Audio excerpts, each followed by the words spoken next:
बात करें ट्रेनिंग की, तो हम अक्सर देखते हैं कि ऑर्गेनाइजेशन स्ट्रक्चर स्पेशली जो एसएमईज़ हैं, उसमें ट्रेनिंग नाम की कोई चीज़ ही नहीं है। और होता ये है कि बिना ट्रेनिंग के वो एक्सपेक्ट करते हैं कि वो उनके स्टाफ से परफॉर्मेंस उम्मीद करें। इम्पॉसिबल है, कैसे होगा? आपने उनको उनका एसओपी बताया नहीं, आपने उनको उनका एक्चुअल वर्क बताया नहीं थ्रू द ट्रेनिंग, आपने उनको बताया नहीं उनका विज़न क्या होना चाहिए, उनका मिशन क्या होना चाहिए। वो छोड़िए, आपके ऑर्गेनाइजेशन का विज़न क्या, मिशन क्या है, वो जब तक आप उनके माइंड में नहीं डालेंगे तो अपने विज़न और मिशन से उसके साथ इंटरकनेक्ट कैसे कर पाएंगे? और आप उम्मीद करते हैं कि परफॉर्मेंस कर पाए, बिल्कुल नहीं हो पाएगा परफॉर्मेंस। बिकॉज परफॉर्मेंस के लिए कहीं ना कहीं आपका एक proper planning, organise structure ready होनी चाहिए। ऑर्गेनाइजेशन स्ट्रक्चर में ट्रेनिंग बहुत इंपॉर्टेंट चीज़ होती है। जब तक आप इसके बारे में सोचेंगे नहीं, तब तक आपके स्टाफ आपके बारे में क्या सोचेंगे? Because ultimatum you are the driver. आप डेस्टिनेशन आपको पता है, आपको कहाँ कैसे जाना है, और उसके मद्देनज़र बाकी लोग आपको फॉलो करेंगे। तो आई थिंक ट्रेनिंग की इंपॉर्टेंस को आपको समझना बहुत ज़रूरी है।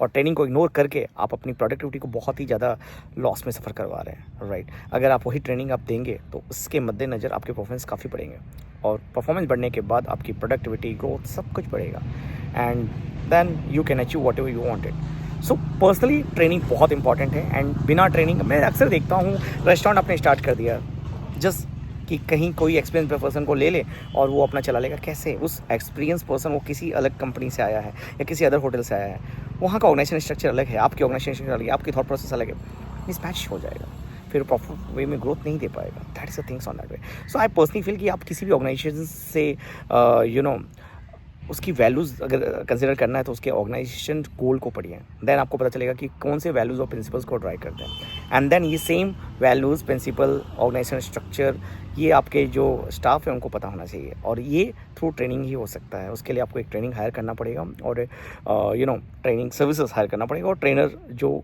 आपको बताना पड़ेगा कि मेरी ये गोल है, और वो उस वे में, उस केस स्टडी के अंतर्गत या उस रोल प्ले के अंतर्गत उस आपके स्टाफ को एक्सप्लेन करेगा, एंड देन आप उसमें से परफॉर्मेंस ग्रोथ एक्सपेक्ट कर पाएंगे।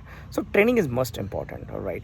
आई पर्सनली फील दैट सेल्स करना कैसे, सेल्स के अलग अलग तरीके होते हैं, मार्केटिंग के अलग अलग तरीके होते हैं, क्रिएटिविटी होती है, एनाउंसमेंट होता है, बहुत सारी चीज़ें होती हैं।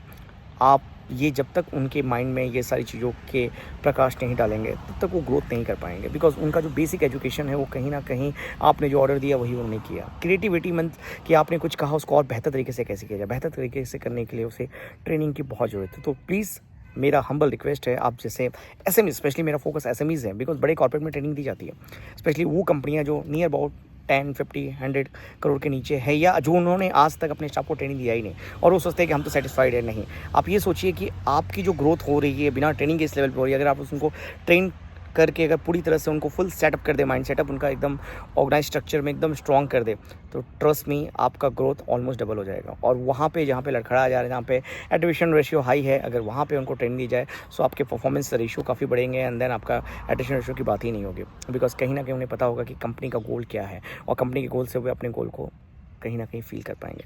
सो आज के लिए इतना ही। मेरा कहना बस यही है कि ट्रेनिंग की इंपॉर्टेंस को समझे और आप अपने स्टाफ को ट्रेनिंग दें, right? Through the different trainings are there, जो ऑफलाइन ऑनलाइन जो भी होता है, लेकिन मेरा पर्सनली मानना है ऑनलाइन ट्रेनिंग ज़्यादा इंपॉर्टेंट है, रोल प्ले, केस स्टडी, और वो ट्रेनर पूरी तरह से माहौल जमा सकता है। And being a trainer I understand the importance on that way.